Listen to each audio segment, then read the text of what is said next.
The new Russo brothers produced cop thriller 21 Bridges has a really impressive cast, but has been getting some tepid reviews. So, does it live up to those reviews, or is it really a great film? It's time to find out. What's up? It's Film Frenzy, and I'm back with a new movie review. I just saw 21 Bridges last night, and it's time to talk about this new cop thriller. Let's get right into my review with my first category of discussion, direction and visuals. I'm going to start this review on a really positive note, and their direction and visuals is just amazing. I was really impressed, just grabbed right away by the first scene. I really love the shot composition. I think just like the colors throughout the film, it's a very bleak film. It's not like a super bright one, but I think that the colors they use are really good. And then when the couple of scenes that are a bit brighter, it feels like really great contrast, and it makes sense. I mean, almost the entire film takes place over one night, so it makes sense that's going to be a pretty dark film in terms of just lighting-wise, and also it matches the content, which I thought was really good. And the visuals were just really great. Like the fight sequences, I was really impressed with. Like, it was an R-rated film, so they have more R-rated violence. It didn't go overboard though, which I thought was good, because sometimes they go a little crazy, and it gets a bit more campy on those regards, like Deadpool, Kingsman vibes. They did not do that with this one. I think they kept the action a bit more grounded, and I appreciated that. I thought the visual composition was just really nice, and I really did appreciate the fight sequences. They were really thrilling to watch, and so were the car chases and just all of that. I think it was a really well done film in terms of the visual aspects, so it's getting a perfect 5 out of 5 from me. Next up for discussion, acting and character development. I'm going to start with Chadwick Boseman and his main character of Andre, and Chadwick Boseman's amazing. He's already proved himself time and time again how great of an actor he is, and his character of Andre, he seems really good, like a really great, like, you know, grounded, really well-developed character, but like when you think about it, he's not very realistic, and I'll expand on this later in the review, but I think that hurts the film a lot. That, well, besides him not really having development throughout the film, which, that's okay. I mean, it's preferable when the character has development, the main character at least, but that didn't really fit the film, and that's okay. But I didn't feel like he had a lot of multi-dimensions to him. He was too perfect. And Chadwick Boseman is such a great actor. He can ground and make it seem believable enough, and I thought he did a really great job with that, and I'm really commending his performance. But I feel like his character was just too ideal and just not realistic enough to get across the themes, which, again, I'll expand upon later in my final category. But I think that hurt the film a lot. And then in terms of the villains, so basically like the two robbers are like the ones that sold the drugs at the beginning of the film that are like throughout the film, I thought they were pretty well developed. I mean, one of them, I think the one that is kind of getting more sympathy, I think it gets a bit too much sympathy in my opinion from just how he was portrayed in the tone and stuff, because he still does some really bad things, and yeah, he has a bit of a heart, and I think you see that, but I think it gets a bit too unrealistic just to try to prove some points, and I think that it can make the film, again, less grounded, just like the lead character of Andre. And then moving on with some like the side characters like Sienna Miller, who's a narcotics expert, I thought she was okay. She didn't really have a ton of development, and she was well acted enough. All the characters are really well done, except for at the very beginning of the film, one of the first scenes is when Andre is with his mother at their apartment, and there's this like nurse that's there, and she just has like a couple lines. She's off screen, but the acting was really bad. Like, it kind of threw me out of the film. It's rare you see like such like an under 5 or extra performance with such bad acting, but it was kind of awkward and made me laugh. I just thought I'd put that out there. But overall, the acting was really good, and characters like Sienna Miller's character, I thought were just didn't have a ton of development, and that's really not what this film is about. They don't develop the characters too much, which is a bit unfortunate, especially for like this type of film, like a crime drama. And then this gets into spoilers. One last character that I want to talk about. So spoiler bar is up. When it goes down, then the spoilers are over. So basically, with J. Jonah Jameson's character, who's in charge of the 85th Squadron, and I thought that they just really did not do a good job with him, because it feels like it's so cliche for every cop or crime movie to have that like, oh my god, it was a turn of events and the cops were actually crooked, or at least part of the cops or one branch of the police force was crooked all along, and they were working with the bad guys or like the drug dealers and stuff like that. And I'm sorry, but that just, I hate when they do that, especially in a movie like this, that's not just trying to be your cheesy, like, fun cop movie. Like, this isn't Central Intelligence. This is supposed to be a movie that actually talks about some, like, current issues that are dealing with, like, the police force and stuff. And it feels like that with the tone, but then they just put in that. I mean, it's such a bad cliche, and if they're gonna do it, at least like expand on it. But they don't even feature J. Jonah Jameson's character that much. He does the best he can do, but they don't develop his character much. And like the little bit of motivations they reveal for him at the end of the film just don't feel like enough, and it just weakens like the themes it's trying to make. This is a recurring thing I'm going to talk about a lot later in the review, like I mentioned before, but there's a lot of these things that I feel like they get really unrealistic just to prove a point, and a big one of those is J. Jonah Jameson's character. So for acting and character development, the acting's very good, and the character development is a little all over the place. I'll be giving the film a 3.5 out of 5.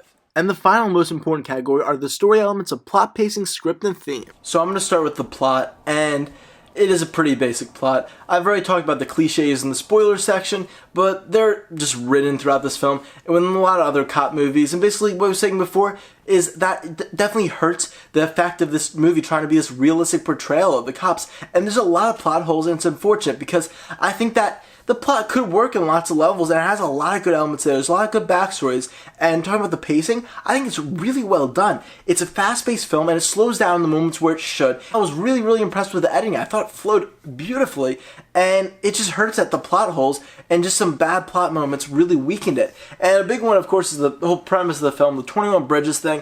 I just don't see that happening. I mean, it never happens. Like all 21 bridges for Manhattan Island. That's crazy. And this isn't even like a terrorist. Like maybe I could see that happening if it was like the Boston bomb or something really crazy. But these are a couple guys that, yeah, they killed like 7 cops and they stole a lot of cocaine. But come on, these are the guys that are stealing drugs. Like that's a bad thing. But really, you're gonna kill more lives than you're trying to save by just like shutting off all 21 bridges. I mean, think about all the people trying to get to the hospital and stuff like that. It's just, it doesn't make any sense. It's a bit crazy, and I thought that already took me out because it's like, I feel like that's really just the selling point. You're just trying to be like, oh my god, they closed off all 21 bridges, and they mentioned that in the trailer, and it gave me a little bit of like worry. I was like, okay, I mean, you're trying to make this a really serious cop flick that's trying to talk about like social commentary that has to do with the police, and then you throw in this like as your big premise. I mean, that seems like a marketing ploy, but it's just that got me out of it. But then I was like, you know what, that's fine. Let's just forget about that. Let's focus on the rest of the film. And then they continue to put these unrealistic moments in. And I think a big part of that, like I mentioned before, is Chadwick Boseman's character of Andre. He's unrealistic, and the big part of that is just the whole thing about, you know, you're not supposed to shoot unless you have just cause, which of course, but he like goes so close to these like to the bad guys and stuff. And it's just like, yeah, it makes sense, and he's perfect, and like you realize that this bad guy who we have sympathy for, he's not going to shoot him because he doesn't want to kill people's lives. But in real life, the cop, like maybe they have like some clue that this guy does have some moral code, but you don't know. And cops are just too dangerous to go so close to like a criminal and to risk your life like that. Yeah, it's great. I wish it could be like that. And like, you know, that Chadwick Boseman's easily able to tell that this guy is telling the truth with like the big reveals in the film, and is also not going to shoot him.